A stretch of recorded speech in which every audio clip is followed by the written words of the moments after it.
On the 8th of September 2017, a loving father drove his two kids, his 7-year-old son and 11-year-old daughter, to school, like he had done so many mornings in the past, like parents across India did that day too. He smiled and waved goodbye to his children at 7:55 am. By 8:15 am, life as this father knew it had changed forever.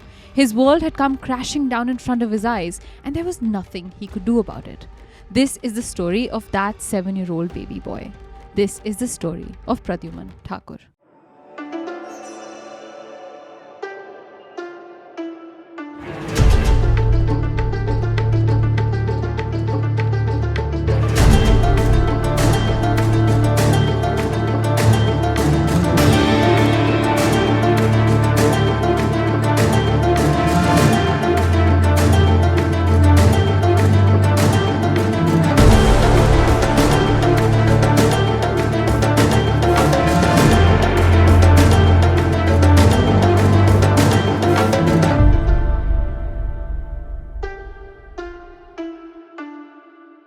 Hi everyone, welcome to the Desi Crime Podcast, a show where we dive deep into some of the craziest cases from around South Asia. I'm your host Aishwarya. And I'm Aryaan. And the case that I have for you today is so heartbreaking because in this story's victim, we all see someone from our lives who we'd give our lives to protect. Ash, there are a few places we hold as sacrosanct, right? Yeah. Safe havens. And a school is one of them. For me, this particular school that we're speaking of today was not so far from the school where I completed my middle school years. And I remember this case capturing the headlines of the city, if not the nation back then, because a sanctified place like that was defiled, it was Absolutely. disrespected. Yeah. And not only is it just a crime taking place in that space, it's a crime perpetrated against the very people in that space that we're supposed to protect, And so I really get why this case tugged at the whole country's heartstrings for that matter. Aishwarya, then tell us what happened in that 20-minute window that you talk about, in that window between 7:55 and 8:15 in the morning. Before we talk about that 20-minute window, let's backtrack a little. 7-year-old Pradyuman's father, Barun Chandra Thakur, and his wife Jyoti Thakur had only ever studied in small, private Hindi medium schools back in the bustling city of Jamshedpur, where they had met, gotten married, and would have probably dreamed of having children of their own one day. They both belonged to small, middle-class families, so when they finally decided to leave Jamshedpur to live in Shyam Kunj in Gurugram 20 years ago, they knew that even though they didn't have kids then, when they chose to have kids, they'd be able to afford opportunities to them that they never got for themselves. When parents say this, that they wanted to afford opportunities to their kids that they never got for themselves, 90% of the time you can be sure that they're talking about an education. For middle-class families in India, education is the only vehicle of upward mobility and the chance at a better life in the future. And Barun and Jyoti knew that. Which is why when Jyoti got pregnant with her baby daughter Vidhi in 2006 and then with her baby boy Pradyuman in 2010, the couple left no stone unturned in finding a school that understood where they were coming from, a school that shared the same values they did and would raise their two kids to be progressive and responsible young people who would do well for themselves. What school they chose was a big deal to the couple. When Vidhi was old enough to go to school, the choice finally came down to either Delhi Public School or Aryaan International School. And at the time, to the couple, it seemed like Aryaan International was the better choice by every metric. Now, the Aryaan schools are famous in India. They were started back in the 1970s by a husband and wife duo from Karnataka, Dr. Augustine Francis Pinto and his wife, Dr. Grace Pinto, named after their son Ryan Pinto, who today is the CEO of the Aryaan International Group of Institutions. Today, Aryaan runs upwards of 130 international schools in India, started with the aim of providing the Indian middle class with an English medium education. This was the school Pradyuman would start going to. It was close enough to the couple's house where they could pick and drop off their children if necessary, yet it was a prestigious school with multiple branches across Delhi NCR. The school had CCTV cameras and professionally led sports teams, none of which Barun or Jyoti had the privilege of growing up with. They were going to make sure their kids got in. And they did. First, Vidhi and then Pradyuman both began going to Aryaan International. For a while after joining school, Pradyuman and Vidhi actually used the school-provided transportation, a bus, to get to and from school. But shortly before the 8th of September 2017, Barun and Jyoti decided they weren't comfortable with doing that anymore. For their own personal safety concerns, nothing necessarily to do with the school, the couple decided they would drop and pick their kids from school themselves. And even though Gurugram is the third richest city in India and has been called the new and emerging Indian hub for Fortune 500 500 companies, it's a city that's unsafe by multiple standards.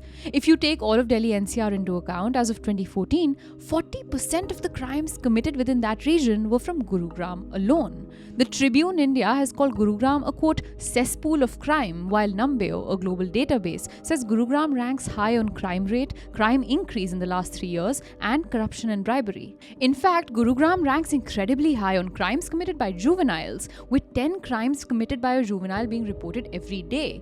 So taking this transportation responsibility into their own hands gave the parents greater peace of mind. That is exactly what Barun did the morning of September 8th. Him and his wife woke up at around 6:30 am that morning, and unlike every other morning, Pradyuman was already awake on his own to get ready for school. Usually it took effort to get him to wake up on school mornings, like it did all of us. But this morning was exciting for Pradyuman. It was his friend's birthday. And birthdays in Indian schools are incredibly exciting. Being able to dress in non-uniform clothes and going from class to class distributing candy, it's a whole affair. And Pradyuman couldn't wait to get to school.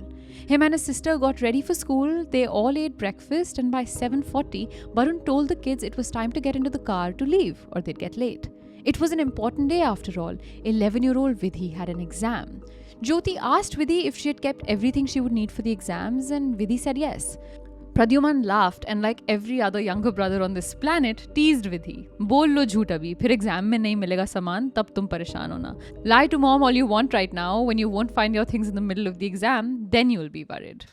Ash, it's like you're painting a moment from my childhood. This sounds like every Indian kid's childhood, Absolutely. right? It's a very normal image. Yeah. To think that's how this day began, it's a little, unsettling. Very unnerving, obviously. yeah.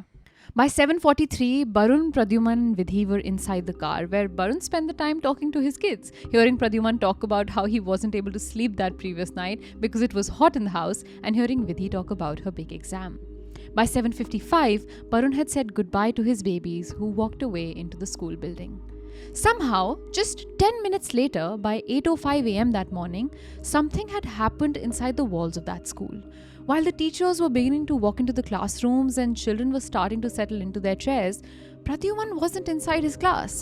All the kids would have normally been at the school assembly at that time, including Pradyuman, but that was the week of exams for the school, and the school decided to cancel its morning assembly.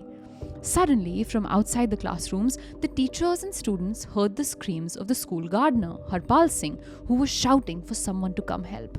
As teachers ran out of the classrooms and students peeped out of class doors and windows, they all gasped for air. Lying on the floor outside the school washroom, in the corridor, was the body of 7-year-old Pradyuman, bleeding profusely from his neck. It was obvious Pradyuman was still alive. In fact, it was clear he had walked all the way out of the washroom into the corridor while he was bleeding, because there was a trail of blood splattered all the way back to the washroom. By that time, a number of people had collected outside to help. There was gardener Harpal Singh, one of the school's bus conductors Ashok Kumar, the school's junior wing in charge Miss Anju Dudeja, and acting principal Neerja Batra. Miss Anju told the bus conductor Ashok Kumar to pick up the injured Pradyuman and carry him out to the teacher's parking lot so he could be rushed to the nearest hospital. CCTV cameras show Ashok Kumar carrying Pradyuman out to the parking lot, where he's taken into the vice principal's car and driven away to the Badshahpur hospital. By now it was 8:08 am and Pradyuman's father Barun was back home. Barun opened the door to his house, removed his slippers out by the door, and as he took his first steps into the house after dropping his kids off, he heard his wife's phone ring. Realizing she was probably busy in the washroom or the kitchen because she wasn't picking the phone up, he walked towards the sound of the cell phone and answered it himself. On the other end of the phone call was the receptionist from the school. Quote, at exactly 8:10, we got a call from the school on my wife's phone. I picked up the call. I was told to call the junior school supervisor, Miss Anju, immediately. I called her, but there was some disturbance. I called a second time, but it was unreachable. I then called a third time. All of this happened within a minute. When I called the third time, she told me they found my son lying outside the school washroom and that he was bleeding. They said they were taking him to the Badshahpur hospital and that I should meet them there directly. End quote. By 8:15, the couple rushed out of their house to the Badshahpur hospital. While on their way there, the couple got another call from one of the school teachers saying they now wanted the couple to meet them at the much bigger and fancier Artemis Hospital in Gurugram. This raised alarm bells in Barun's mind. He said he didn't express his feelings to his wife at the moment, but something very suddenly felt very wrong. What up until now felt possibly just like a minor injury caused by his son probably running around and playing in school seemed much bigger. Why couldn't his injury be treated at the smaller Badshapur hospital? What had happened to their son? At the Artemis hospital, Barun and Jyoti are met with 5 staff members from the school who tell the couple that Pradyuman was currently in the emergency room. The doctor in charge of Pradyuman's case told Barun to request his wife to wait outside the emergency room while the doctor took Barun inside to see Pradyuman. By now, Barun obviously knew something was very wrong. Their 7-year-old son was in the emergency room of a big hospital with the doctor asking his wife to not see their son. Something was wrong, but Barun expected to see his son alive. Hurt probably, very badly, yes, but alive. As Barun walked into the emergency room, his whole world came crashing down right in front of him. His baby boy lying on the hospital bed with his school uniform looking dark red from how much blood it had soaked. His whole body was covered in blood. The right side of his neck was covered in so much bandage that was supposed to be white but was now a dark red. The doctor slowly opened up the bandage, and on Pradyuman's neck wasn't a scar from accidentally getting hurt while playing or a cut from falling down. On his neck was a stab wound so deep, Barun claims he couldn't have looked at that body even if it was someone else's child. It was that heartbreaking.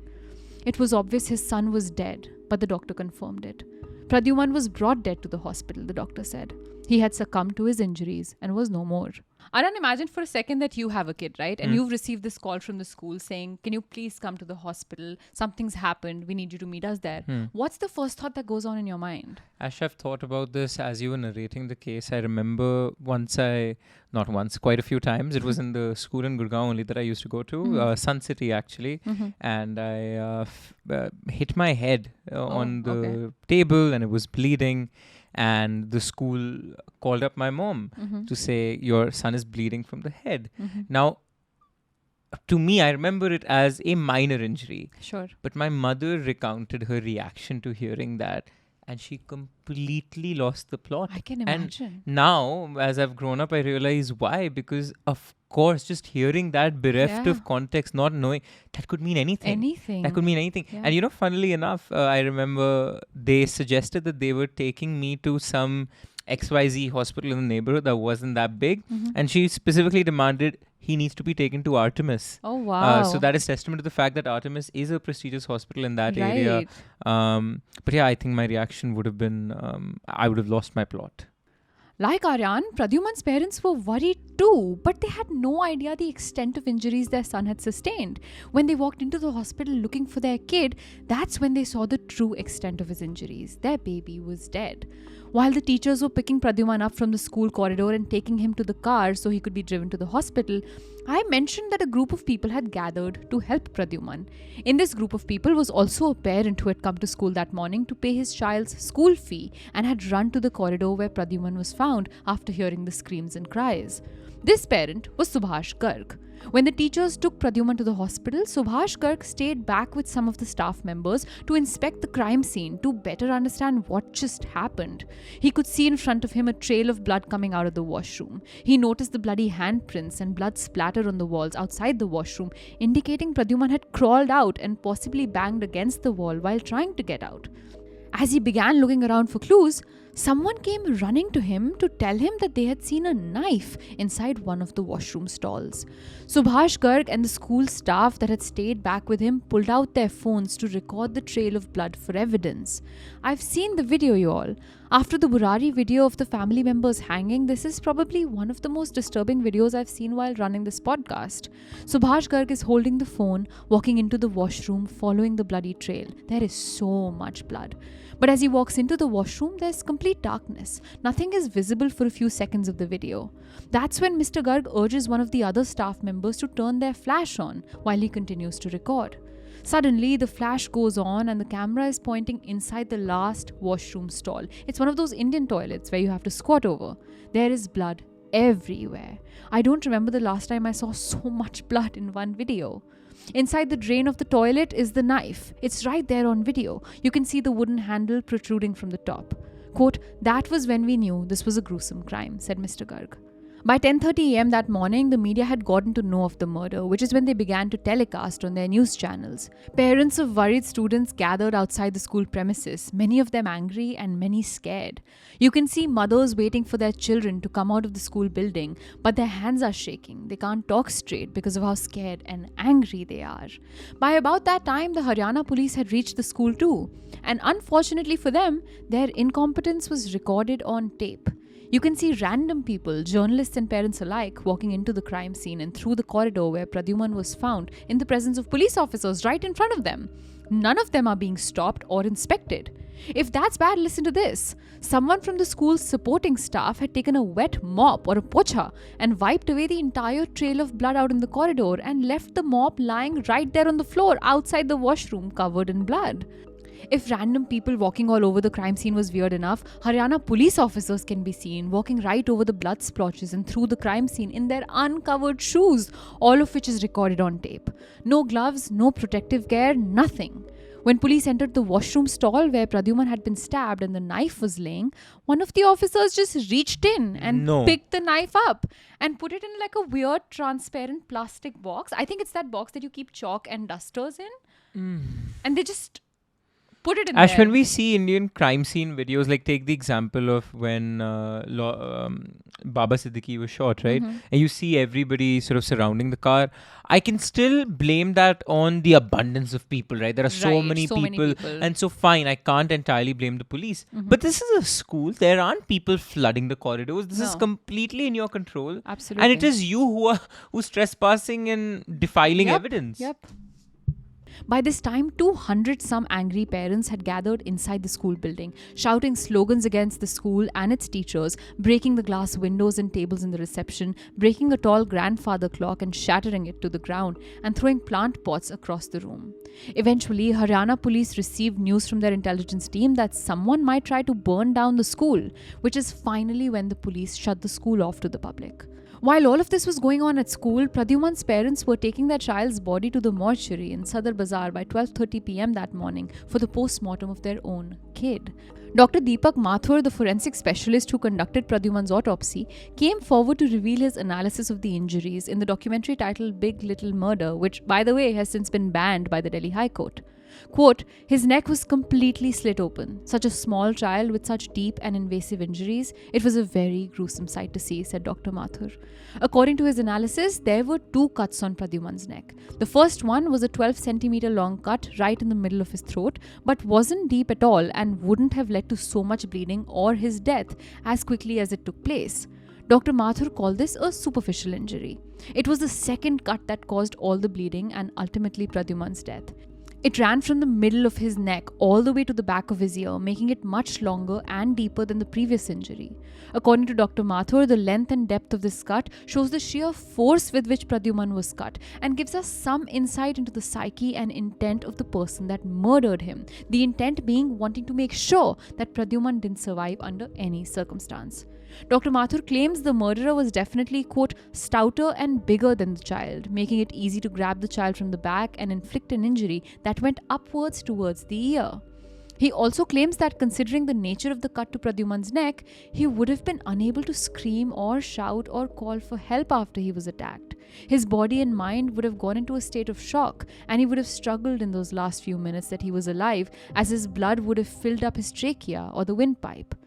From the mortuary, after the postmortem was complete at about 3:30 p.m., 250 people, including Pradyuman's parents, marched to the office of the Haryana police on foot, where they demanded that the culprit behind the murder be caught. They said they wouldn't cremate the child's body till the murderer isn't found. Aishwarya, there is no situation, in my opinion, that merits 250 people showing up at a police station more than this one. Yeah. But still, I think it's easier to be devoid of emotion because it's not your child. But right. Within 6 hours, this level of pressure on the police to find a culprit can only lead to a botched up investigation, in my opinion, especially given that this is the police here is one that is already botching it up. So I think, this would just intensify the mess up. plus the fact that the internal politics within the police of who it'll be blamed upon, and so who needs to just you'll need a scapegoat. And Yeah. I think this only increased the likelihood of a scapegoat being pegged. Absolutely. I think obviously Pradyuman's parents and all 250 people that must have marched that day had the whole country's sympathy, and still Yeah. to this day do. But I think even the parents will themselves go on to realize, we see it in this case, that the investigation, the first one that the police gave, everyone saw it happen and was like, this doesn't make any sense. And I feel like in part that's a consequence of this intense pressure within 6 hours of the murder. Yeah. It's unfortunate. By the time these 250 people marched to the police station by 3:30 p.m. that afternoon, the news of the murder had spread like wildfire across the country. Pradyuman's father Barun said something that resonated with me. He said this case got so much attention because it was a murder.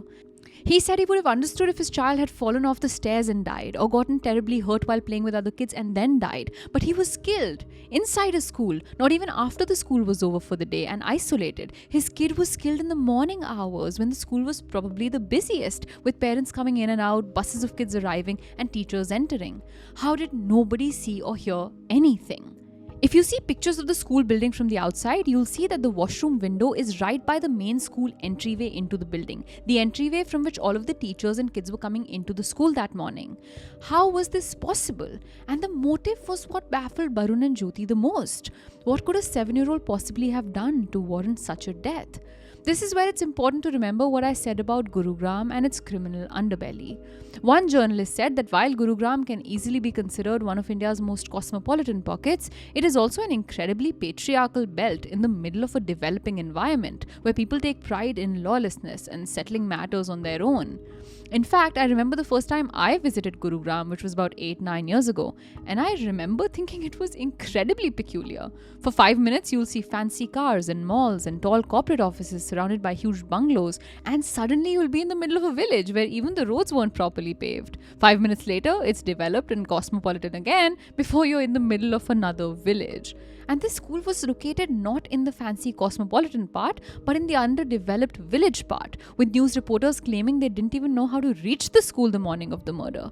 Considering all of this, Barun and Jyoti assumed their child had seen some criminal activity within the school that he shouldn't have, and he was punished for it. He had either seen senior students abusing drugs, or had seen maybe 2 school teachers in a compromising sexual position, or the school authorities engaging in some illegal activity. In the school, the Haryana police had arrived with its forensic team, which examined the area and collected evidence, including fingerprints, from the entire premises. The police collected CCTV footage from the hallway near the scene of the crime, which showed Pradyuman attempting to crawl out of the washroom while he was bleeding from the neck before he finally couldn't stand anymore and collapsed in the hallway. But the police soon realized that almost all cameras in the school were dysfunctional, making their job significantly more tough and bringing the school and its administration under heavy scrutiny. The police rather quickly detained and questioned 10 people, including the parent on the scene, Mr. Subhash Garg. His over-enthusiasm to record and circulate videos of the crime scene on WhatsApp, even just his prolonged presence on the crime scene, seemed very suspicious to the cops. But of those 10 people questioned, cops noticed bloodstains on only the clothes of one. And that was it. They thought they had cracked it. This was their murder suspect. Despite the sensitivity and the complexity of this case, somehow by 6 p.m. that evening, just 9 hours after the murder, Gurugram Police Commissioner Sandeep Khirwar and Deputy Commissioner of Police Simardeep Singh had gone on record to say they had their murderer. Not only did they have their murderer, they had a confession from him. And not only did they have a confession from him, they were going to present him to the media where he will confess on national television, and the media will be allowed to ask him questions. Their story was simple, and the murderer in their story was bus conductor Ashok Kumar. Yeah, that makes no sense because, of course, Ashok Kumar would have blood in his hands, much like the doctors trying to save the kid would have blood on their hands. Absolutely. There are many other reasons apart from killing a kid that you can have blood from the hand, on your hands. And the biggest one is trying to save him. Yeah, he was the Ashok one that Kumar carried was the him. one that carried him. Of course he's good. How can that be? Yep. It makes no sense. Why within 8 hours, within a few hours, this is what happens. This is what happens. This is what happens. In fact, not only did the police have enough evidence to say that Ashok Kumar was their murderer, they thought they had enough to send him to prison that very instant. Two school students changing in that same washroom that morning had seen Ashok Kumar inside the washroom, even though that washroom was meant strictly for students. CCTV camera footage shows Kumar walking around the corridor where the washroom is at around the time of the murder. Remember the bloodstained knife found inside the washroom? Police claimed that that knife belonged to the bus toolkit present inside all of the school buses. They said the knife from Ashok's bus was missing, and this was it. The story went as follows. Ashok Kumar came in the morning bus and arrived at school at 7:50 am. When the kids had gotten out of his bus and left, he decided he wanted to use the toolkit knife for his own personal use that day, but when he took it out of the box, he noticed it was rusted. And so he walked into the school looking for a washroom to clean the knife in. The police said they had CCTV evidence showing Ashok entering the washroom. A few minutes later, Pradyuman walks into the washroom. Then the footage shows Ashok Kumar walk out of the washroom with blood on his shirt, and a minute or less later, Pradyuman crawls out, bleeding from his neck. And the police have a theory for what happened inside the washroom too. You see, when Ashok Kumar walked in to clean his knife, the police claimed he suddenly felt the urge to, and I don't know how to say this better, please himself or masturbate. Now, why would he want to randomly do that in the school washroom in the middle of the day where he went to clean a knife? Because you see, he had had a fight with his wife the previous night because she had refused to sleep with him. So he walks into this washroom to please himself, but realizes that since this was a washroom in the junior wing of the school, the individual stalls did not have locks on the inside, so the kids didn't lock themselves up by mistake. Despite the unlocked doors, he continued what he was doing when suddenly Pradyuman entered the washroom. Seeing the little kid, Ashok Kumar realized that now he had an actual person right in front of him who he could sexually assault. And so he grabbed Pradyuman to try and sodomize him, but 7-year-old Pradyuman resisted and screamed. And when the situation got out of hand, Kumar took the knife out, slit Pradyuman's throat, left the knife on the crime scene, and walked out of the washroom, later coming back to pretend to help the kid, pick him up, and take him to the hospital. That's an insane amount of evidence by any standard. That's also a terribly planned murder by every standard. If Ashok Kumar did it, he was really incredibly stupid and careless with the crime. From taking the knife from his own bus to leaving it at the crime scene to not caring about the cameras, it's all terribly unplanned.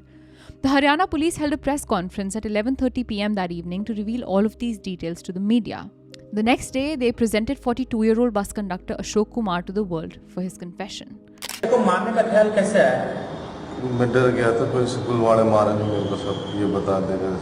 This was Ashok telling millions of people on national television that he killed the little boy.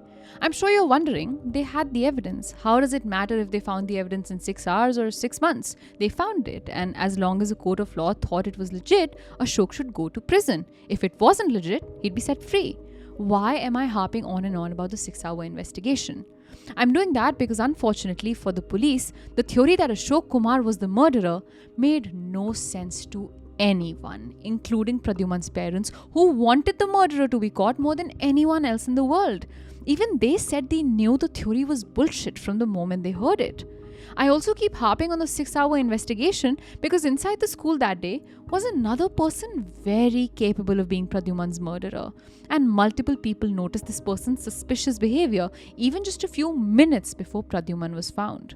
Ashok Kumar had confessed and become a villain in the eyes of the country. Not every Indian had the time to understand the nitty-gritty details of this case, and so all they saw was a child was murdered, and a day later, a bus conductor had confessed to the murder on national television. He had to have done it. The police sounded so sure of all the evidence they had, including CCTV footage of Ashok Kumar entering and leaving the washroom. These claims by the police obviously had adverse consequences. News channels like Aaj Tak and NDTV were quick to go on record showing pictures of Ashok in ways that obviously villainized him. Some news channels took this still of Ashok from a video where he had this stereotypical evil expression on his face, and they showed that against images of Pradyuman, claiming things like when the cops arrived, they noticed Ashok's heart beating so fast that it was making the blood-soaked shirt he was wearing move. Now let's be clear, it wasn't the news channel's fault. These were all claims the Haryana police was openly making in the aftermath of the murder.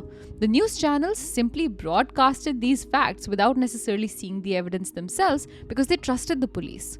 But regardless of all of this, something about the police's theory seemed wrong. Everyone could sense it. The country could sense it. Pradyuman's parents could sense it. This theory made no sense. From the very beginning, Pradyuman's parents claimed they didn't think Ashok was the murderer. For one, the timeline didn't make sense. In just 5 minutes, Ashok would have to enter the washroom, masturbate, try to assault Pradyuman, kill Pradyuman, and walk away without arousing any suspicion in a school full of students and teachers. Secondly, despite claims that Ashok had tried to assault Pradyuman, Pradyuman's autopsy report revealed there was absolutely no sign of that. No injury that suggested assault, no struggle marks, no semen remains, nothing.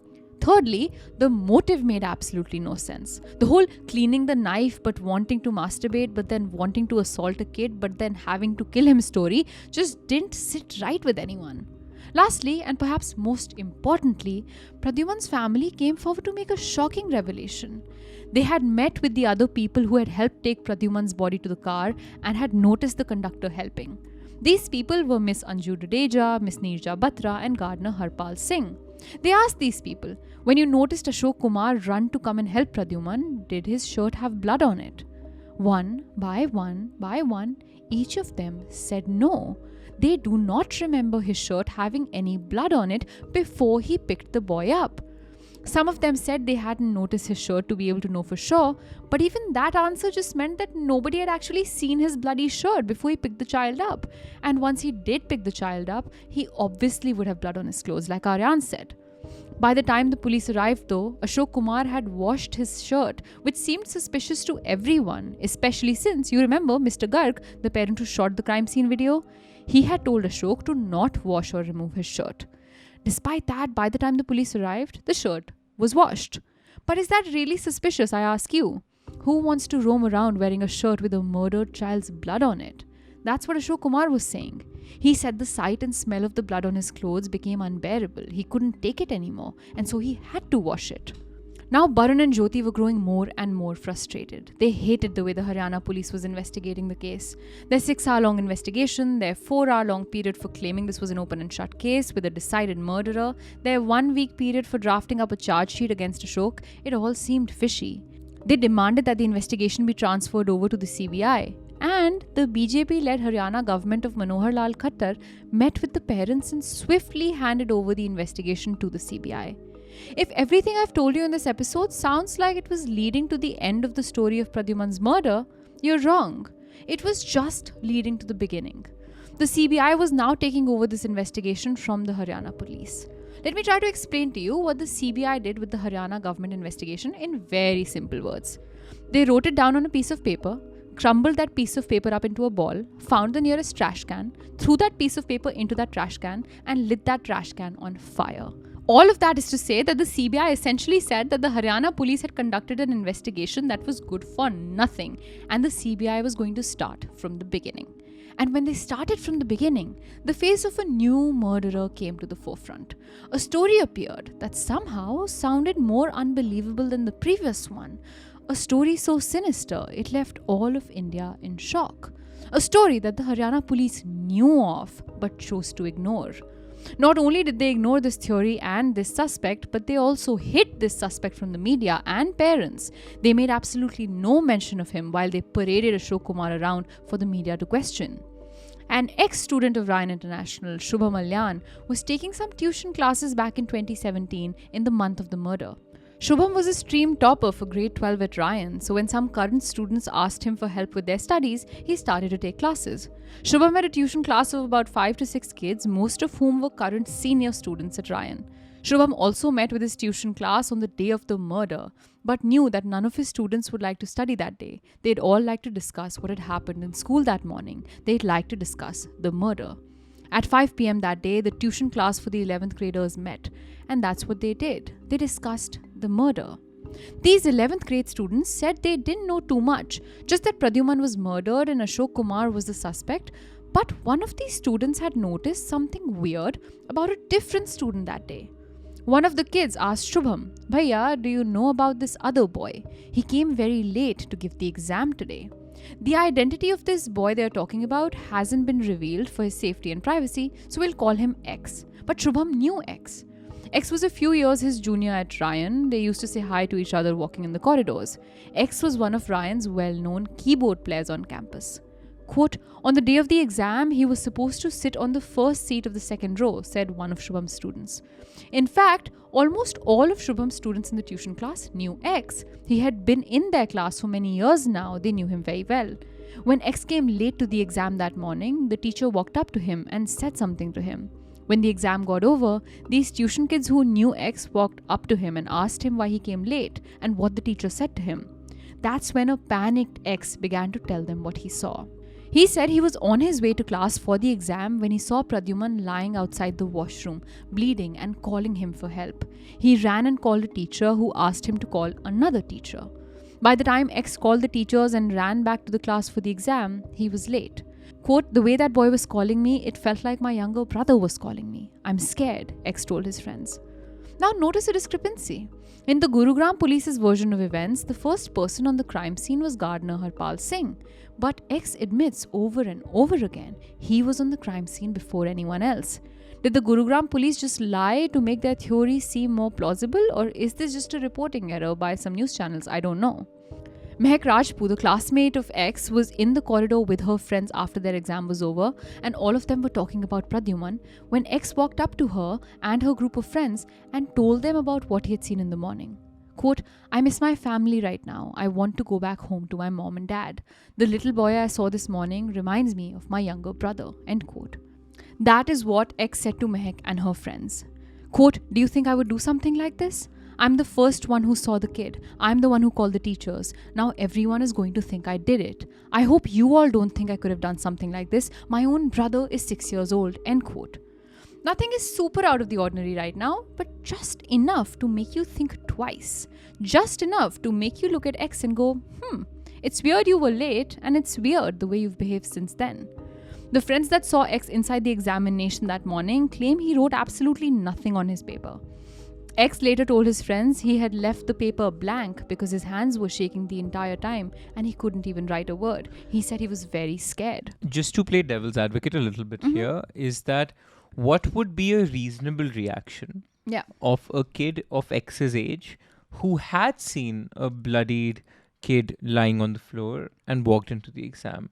I believe a reasonable response could have been that of one who didn't write anything on the paper. So you're right. It's enough to make you go, okay, since he was the first on the crime scene, this needs to be prodded. Right. But in terms of psychoanalyzing the reaction, I think there is more evidence that's required. I completely agree. The only weird bit to me in all of this is going up to random groups of people and saying, you don't think I could have done this, right? Like, you're talking about this.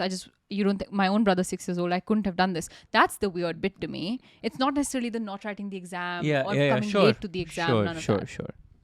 After these interactions with X the morning of the murder, there was no stopping Ryan school students from making theories about X being the murderer. And in many ways, it wasn't a juvenile theory cooked up for gossip. It actually made sense. The morning of the murder was a day of exams for most students in the school, which is why none of the students were out helping Pradyuman. It was just the school staff. There were no students except X. Why wasn't he inside his examination room? More importantly, what was he doing on the ground floor of the school when the examination classrooms are always on the first, second and third floor, with the ground floor being reserved for much younger students without exams? Eventually, by the 15th of September, the CBI took over the case from the Gurugram police. When the CBI begins their investigation on September 15, they begin with the people who helped Pradyuman up and to the hospital, reviewing the CCTV footage and all of the other basics. 2 months pass, and the case stops making headlines after this though. Many people resigned to the fact that Ashok Kumar was the murderer. He was in jail all this time after all. The country had moved on with its life, while Pradyuman's parents were living a hell they wouldn't wish upon anyone, just hoping for a new development every day. And that new development came. 2 months after the CBI took over the investigation, there is a new revelation made on the news in the early morning. Quote, Ryan International school student arrested in Pradyuman murder case. While you and I are aware of X's weird behavior the morning of the murder, at that time India had no idea any of that had happened. So this news piece hit like a jolt of lightning. This means that either Ashok Kumar, in prison for more than 2 months now, is completely innocent, or that the CBI botched the investigation up when they arrested a school student for the murder. X's parents came forward in the media to claim they had full faith their son was innocent. He was being interrogated by the CBI for many weeks now, and one evening after his interrogation, they simply arrested him and didn't let him go back to his parents. For why one student would brutally kill another on school premises, the CBI had its own theory in place. They said when they began reviewing the CCTV footage from the beginning, yes, they saw conductor Ashok Kumar entering the washroom on the ground floor around the time of the murder, but they also saw X enter the washroom around the time of the murder. The 8-second clip in the footage shows X walking in, 8 seconds that the Gurugram police completely ignored. When the CBI blew up the video footage and inspected individual stills from those 8 seconds, they noticed X's pant pocket looking bulky, as though he was carrying something heavy inside it with him, something the CBI assumed could maybe be the murder weapon, the knife. This was enough to make the CBI want to question X, and that is what they did. They found out who X was, what his parents did, who his friends were, and they pulled up all his cell phone records too. To not make X panic too much, they interrogated 10 other students while interrogating him and took in all of their phones. But the only phone they really wanted was X's. From this thorough investigation of X, a few details revealed themselves. Firstly, X was not an academically bright student. X wasn't even an average student, in fact. He had previously missed a mock exam in school, saying the water in his water bottle had been laced with something by one of his students, and so he felt sick. His parents were called and he stayed admitted in a hospital for a couple of days but did not give the exam. Secondly, even the morning of Pradyuman's murder, X had a mock exam where he didn't write anything at all. His reason was that seeing Pradyuman made him scared, his hands were shaking, his heart was racing, he was sweating, so he just couldn't focus on the exam. Not a single line on his paper. One of X's friends also revealed that a few days before the exams began, X had told his friend to, quote, not worry about the exams because they won't take place on the decided time, end quote. This friend thought that was a weird thing to say considering the date sheet of the exams was out. He said to X, we know the official dates of the exam. What do you mean they won't take place on those dates? They'll get cancelled, said X. This wasn't all. In the aftermath of the murder, when the students were out in the corridor after their exams, they were all talking about the tragic murder and the poor young boy whose life was cut short so soon. X was the only student who made this comment, quote, at least now the exams are cancelled and the PTM will be postponed from this Saturday. X's teachers revealed he was an aggressive student, quick to get into fights and fast to respond back to his teachers. But regardless of how crappy all of this makes X look, it doesn't prove he's a murderer. All of this evidence is circumstantial at best. Also, it would look horrible on the CBI if they messed up this investigation and put an innocent 11th grade student, a 16-year-old, behind bars. The CBI needed more. This is when the CBI dove deep into the phones they had taken into custody, most importantly, X's phone. On his phone, the cops straight went to X's Google search history for the days before the murder and after the murder. Before the murder, he had looked up places that sell poison, how fast poison acts, and how to administer poison to someone. After Pradyuman's murder on the same day, the 8th of September, he had looked up the best way to erase fingerprints. These search histories sealed the deal for the CBI. They still needed X to confess, but it was highly unlikely to find such searches made by a child already acting suspicious after the murder, yet him being completely innocent. It seemed impossible. Now, the cops weren't trying to hide the fact that X was their main suspect. They called him in for questioning day after day after day, building the pressure, making him afraid of the consequences if he continues to lie. And then finally, on day 3 of the interrogation, X confessed. He said he did it. He grew up in a household with heavy academic pressure, like so many Indian households, and he found himself unable to live up to the expectations of his parents. The scolding, the embarrassment, the shame, the feeling of failure, it hurt and it was unbearable. He needed an excuse to not give the upcoming exams. He needed a way to get the upcoming PTM cancelled. He knew he wouldn't be able to perform well, and getting it cancelled was the only way out. And the only way to get the exams cancelled? Cause an event so big and so disastrous that exams and a parent-teacher meet are the last thing on anyone's mind.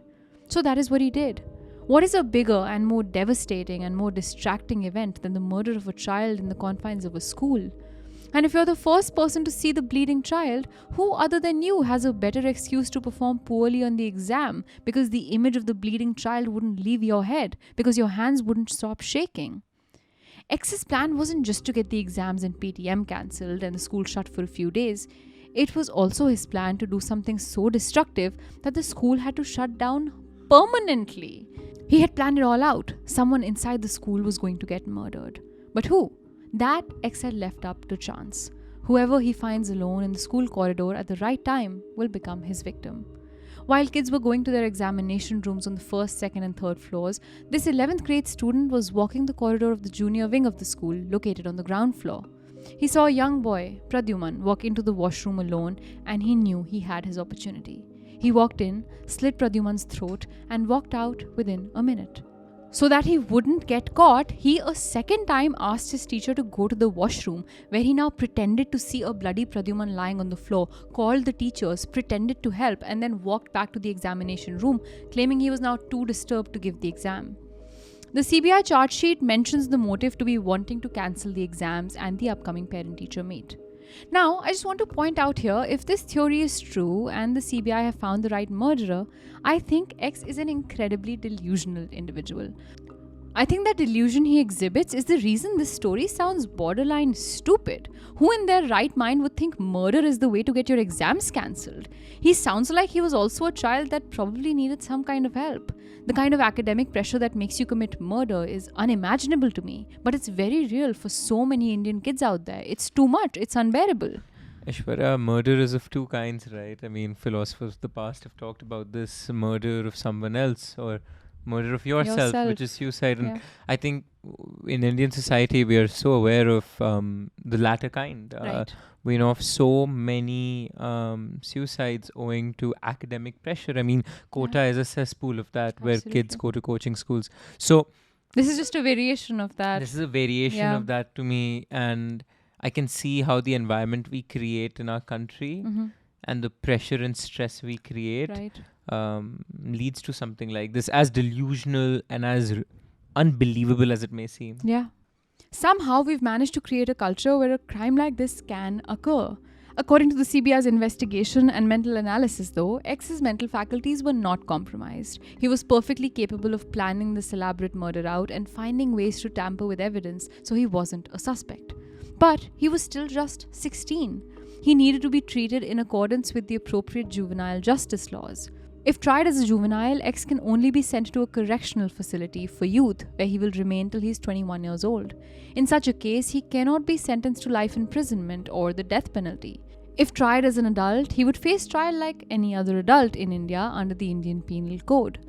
So the CBI prepared a report to submit to the Juvenile Justice Board, claiming X's mental faculties were as good as those of an adult. He wasn't thinking or behaving like a child does. They demanded that X be tried as an adult, not a juvenile. In response to this submission by the CBI, the Juvenile Justice Board set up a panel of expert psychologists and psychiatrists who placed X in a juvenile home for observation and assigned X a welfare officer. And then finally, in December of 2017, the Juvenile Justice Board stated that X, quote, had the adequate ability to understand the consequences of his acts. 16-year-old X was going to be tried as an adult. In October of 2022, the accused X was granted interim bail, and as of October 2024, the Supreme Court case is yet to begin. Now, this is all well and good, but if Ashok Kumar's confession can be false, X's confession can be false too. Who out of the two of them is telling the truth? Who is lying? In the CBI charge sheet filed before the additional sessions judge Jaspir Singh Kundu, the CBI said that sufficient oral, documentary and forensic evidence has come on record to substantiate that the 17-year-old accused had in fact committed the murder.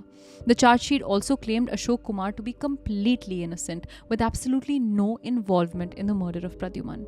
The CBI charge sheet said, quote, during our investigation, no evidence has come on record to substantiate involvement of conductor Ashok Kumar in committing the murder of Pradyuman in the ground floor washroom toilet of the school or having attempted to commit sexual assault on the victim before committing murder.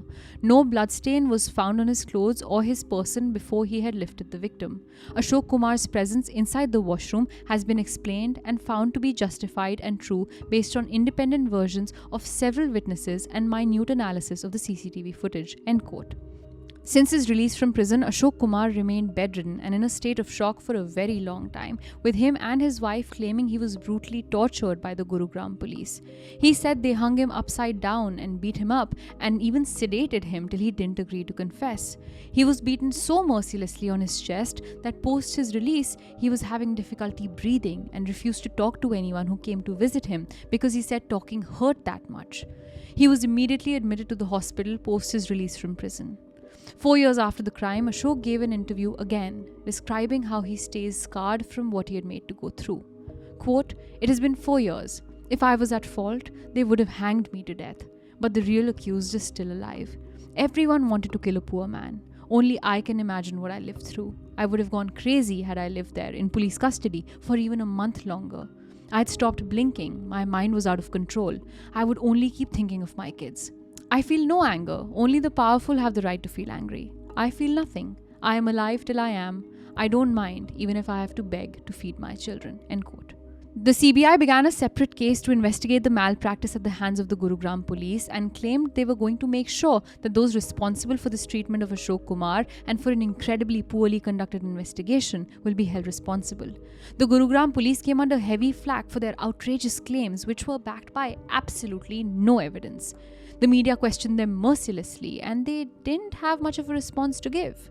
The common people, including Pradyuman's parents, felt like the school administration was responsible. The dysfunctional cameras, a student inside school premises with a knife, them completely agreeing that Ashok Kumar was the murderer despite the theory not making sense, the staff members entering the student washrooms, it all made Pradyuman's parents very angry. It is obvious she doesn't literally mean the things she's saying. She's hurt. But it shows you how badly she wanted the school to be held accountable. She wanted Miss Neerja Batra, Miss Anju Dudeja to face some consequences. But the CBI let the school administration off. The most that happened was that the school's acting principal, Miss Neerja Batra, was sent back to the branch of the school she had previously worked at, and she resigned from the Gurugram branch. On the other hand, the founding chairman of the Ryan Schools, Dr. Augustine Pinto, his wife and the managing director of the Ryan Group, Grace Pinto, and their son, the CEO of the Ryan Group, Ryan Pinto, all filed for anticipatory bail in the Bombay High Court. Now, anticipatory bail is bail that you ask for before you've been arrested, but if you have reasons to believe that you can be arrested for an offence that is non-bailable. The High Court promptly rejected the requests of all three and instead directed them all to submit their passports to the Bombay High Court in exchange for being granted extra protection from arrest for the following few days. According to the Times of India, the Central Board of Secondary Education investigated Ryan International School and reported to the Supreme Court that school authorities had been negligent in maintaining safety and security conditions on the school premises. The CBSE further found that the school had failed to report the incident to the police when it occurred, and that the police had been contacted by the victim's family. With that, this September 2024 marked the 7th anniversary of Pradyuman's death. There will always be a void in the Thakur house, the void of childlike laughter and mischief and love, a void that exists for a reason many still have trouble wrapping their head around. Life for Pradyuman's parents and his sister will move on, but a part of it will almost always stay paused on that morning, the morning they all last saw their baby. No court verdict will ever fix or change that. This case raises some important questions. Where are our children safe, if anywhere? Who are they ever safe with, if with anyone? How have we created a culture where a crime like this could have occurred in the first place? What can we as a society do to be better for the young people who live around us? Young people not just like Pradyuman, but young people like X too. I don't think I'm equipped to give you these answers, but the answers do exist. And I hope for our own sake, we find them. If you like what we do here at Desi Studios and absolutely love what we're wearing today, this is merch you can go buy all for yourself. You can buy this Desi Crime merch in our YouTube store on the link down below at Kadak Merch. Keep the engines at Desi Studios rolling. We can pay our videographer right behind the camera to make these amazing episodes just for you.